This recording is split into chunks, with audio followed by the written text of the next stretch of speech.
The success of the Daytona really convinced people at Ford Motor Company that Shelby was the team to work with. They had originally put most of their work in with Holman Moody, which was their primary racing team out of North Carolina. But Carroll proved that he could get things done quickly.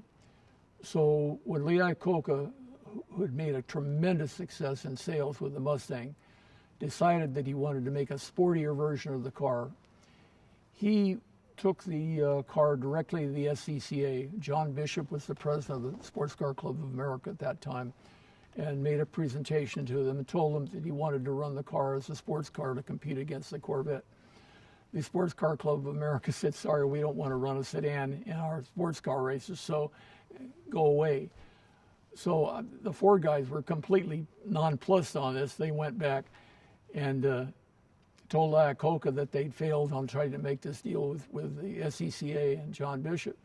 So Iacocca immediately called Shelby, and I was in the office at that time, and Carroll answered the phone with Iacocca, and I mean, I could hear both sides of the conversation, but essentially Iacocca was telling him that the SCCA had turned down the idea that the car was going to be a sedan and it could not run as a sports car because they only wanted real sports cars.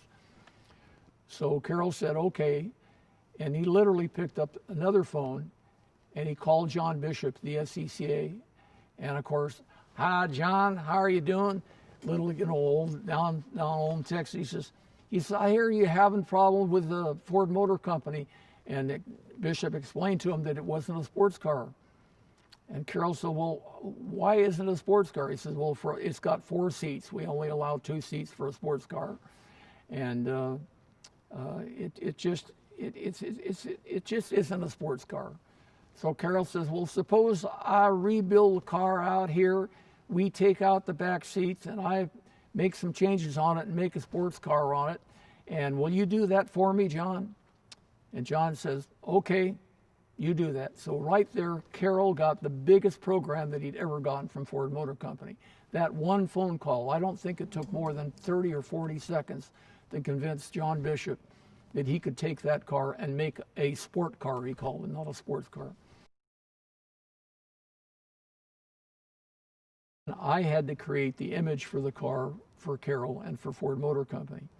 So there were 2 basic programs that I did on the presentation, because when the Ford Motor marketing guys came out from Ford Motor Company, we had to present the ideas on what the new GT350 was going to look like. So I had already drawn up a new front end, a totally new front end for the car. Of course, the hood scoop, and an interesting story on that. So I made this whole presentation. So there were 2 problems with making these changes to the car on the front of it. First of all was the time to do the tooling on it to change the front end of the car. And the second was the cost. They didn't have much time because the car had to be at Green Valley, Texas to race in the first time. So we looked at the time on it. So it was going to cost too much and it was going to take too much time. So basically they threw it out. They said, well, what else have you got? And I said, well, what I really want to do is I want to put 2 racing stripes over the top of the car. And they said, what's that? And I explained that international racing colors, our colors were white with blue stripes, and that each nationality had a different, color. The marketing guys didn't know anything about it, but as I explained this, he said, well, nobody's going to look like that because it's going to look like a skunk, and nobody's going to buy a car that looks like a skunk. And I said, okay, well, let's go back and do the front end on it. And they said, well, what's the comparison? It was about 1/3 the amount of cost to do the stripes as it was to put the front end on the car. And they said, we really like those stripes. So that's how the stripes got accepted. Again, in designing the car, we learned one of the problems with the Daytona was it's very hot inside the car. So we were stripping everything out of the GT350s and knew it was going to get warm. One of the real easy ways to solve that was to be able to suck the warm air out of the cockpit. So I designed a new rear glass that left a gap at the back end, which was a low pressure area, so as the air rushing over the roof would suck the warm air out of the cockpit. So for the GT350Rs, we made that gap on it. And then on the front valence, we simply cut the front valence out so we'd have a straight shot to the radiator.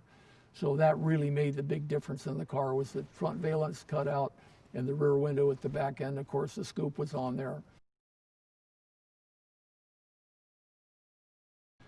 The main changes between the GT350 and the GT350R and the stock Mustang are really all hidden. You know, what we see as the public, of course, is the stripes and the hood scoop and all this stuff. But all the trick stuff was really hidden underneath.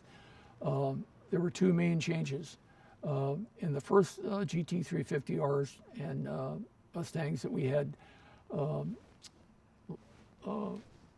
suspension bars from the rear suspension actually went through the floor to mounts that were inside the cockpit that kept the rear axle from moving around.